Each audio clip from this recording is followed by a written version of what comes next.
Stop.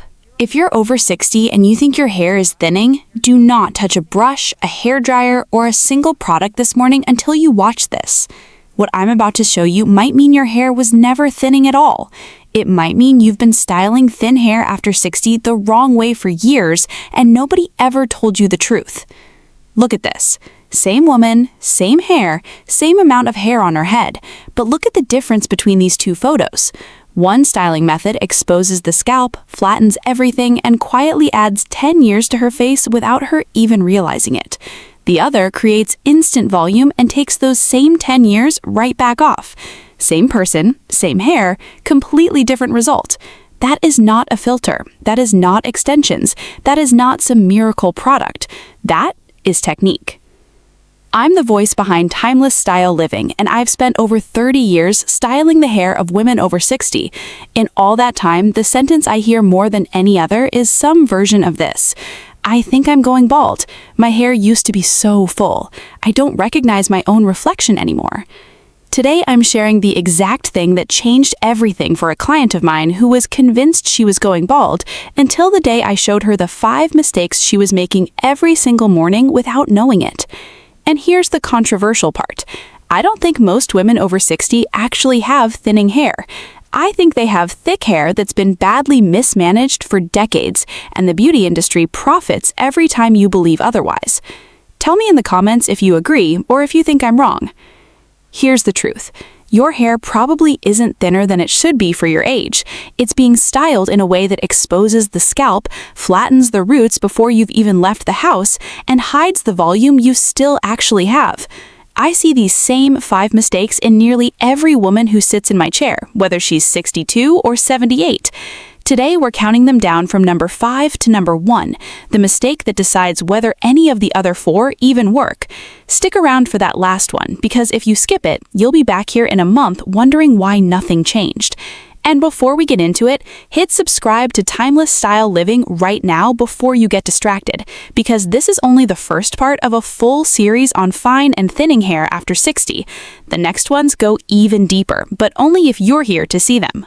Number 5. Stop parting your hair in the same spot every single day. This sounds too small to matter, but it might be the most destructive habit on this list. Part your hair in the exact same place for years, and you train that section of scalp to stay permanently exposed, the same way a path gets worn into grass from years of the same footsteps.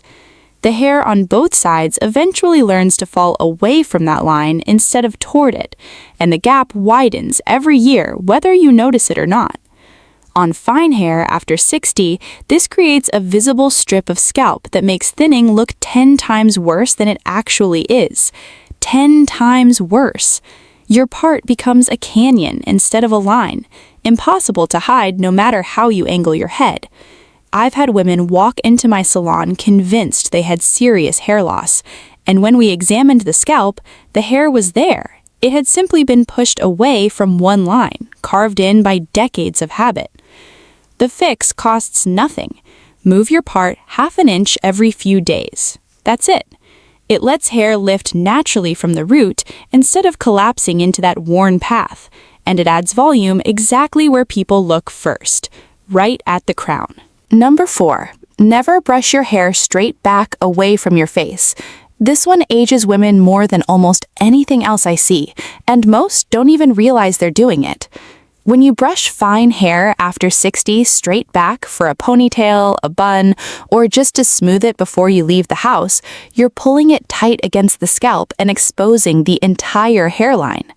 Fine hair needs softness, not tension.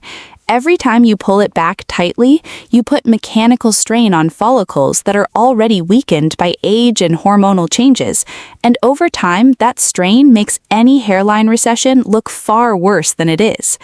I'll say something controversial here too. I think tight buns and slicked back ponytails have done more damage to women's hairlines than actual hair loss has. Fight me in the comments if you want, but I've seen it for 30 years. Here's the fix. Brush forward toward your face first, then gently guide hair back into place with your fingers, not a brush. Leave a few soft strands loose around the face instead of slicking everything back. It takes 30 extra seconds and creates the illusion of significantly more volume. If this is helping you already, hit like and make sure you're subscribed to Timeless Style Living because we're only halfway through, and number 2 is the one almost nobody thinks to check. Number 3, stop using a regular brush on wet hair. Wet hair is fragile, full stop, and fine hair after 60 is even more vulnerable in that state than you'd think. Wet hair can stretch up to 50% beyond its normal length before it snaps. 50%. That's not gentle styling. That's measurable damage happening strand by strand every time you brush right out of the shower. The fix? Use a wide tooth comb and always detangle from the ends upward, never from the top down through a knot.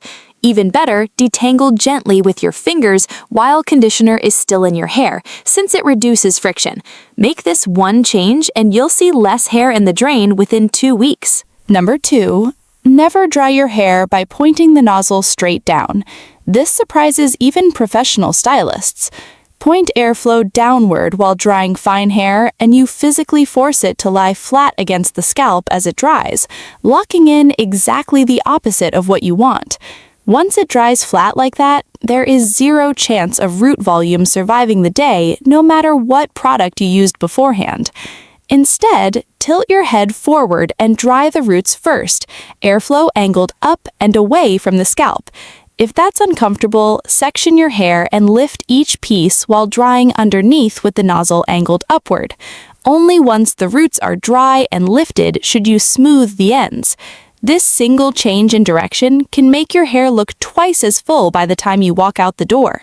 4 down, 1 to go, and this is the mistake that decides whether everything else actually works. Number 1, stop applying products from root to tip.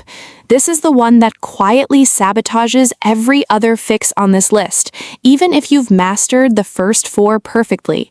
When you apply mousse, serum, oil, or leave-in conditioner starting at the roots, you're adding weight exactly where you need the most lift. Product on the scalp makes roots look greasy and flat within an hour, erasing everything you just fixed. Here's the rule. Products go on the mid-lengths and ends only. Roots stay clean and product-free. The only exception is a dedicated root lifting spray or volumizing powder, which is formulated for the base. Everything else, every serum, every shine spray, stays off the scalp entirely.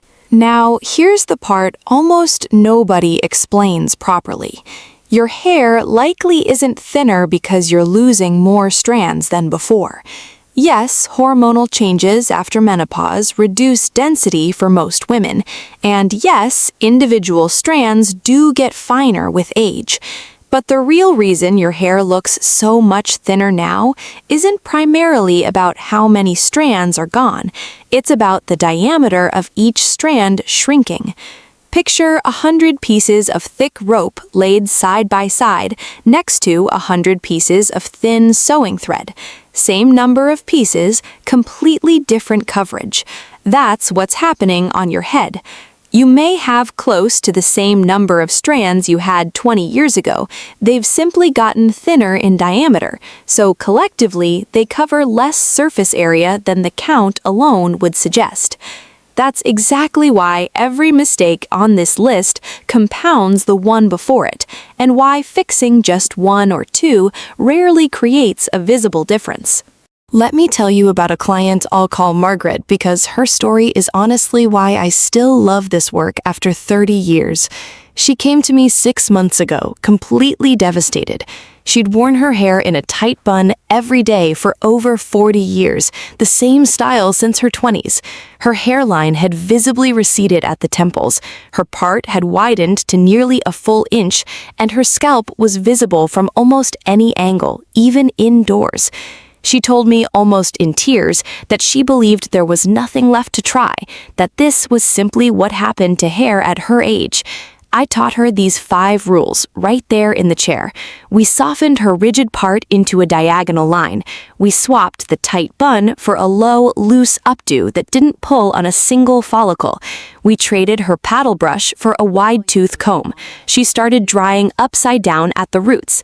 And we moved every one of her smoothing products off the scalp entirely. 2 weeks later, she sent me photos from home. Fuller, thicker, healthier-looking hair on the exact same head with the exact amount of hair she started with. Nothing had grown back in 14 days. What changed was entirely how it was being styled. She told me she'd received more compliments on her hair in those 2 weeks than in the previous 10 years combined. I do need to be honest with you about one thing before you go. These rules only work if you stay consistent. You can't change your part once and expect the volume to last forever. You can't dry your hair upside down a single time and undo 40 years of the opposite habit. These are daily habits, not one-time fixes. So be patient while you retrain hair that's been trained a certain way for decades. The results are worth the adjustment period. If your hair already feels a little fuller just from hearing these 5 fixes, imagine what it'll look like once you actually try them. Come back and tell me how it goes. And I genuinely want to know which number surprised you the most. Tell me in the comments below. Before you go, subscribe to Timeless Style Living, because next week we're covering more real transformations just like Margaret's, and I don't want you to be the one who finds out too late. Thank you for watching all the way through. And I'll see you in the next one.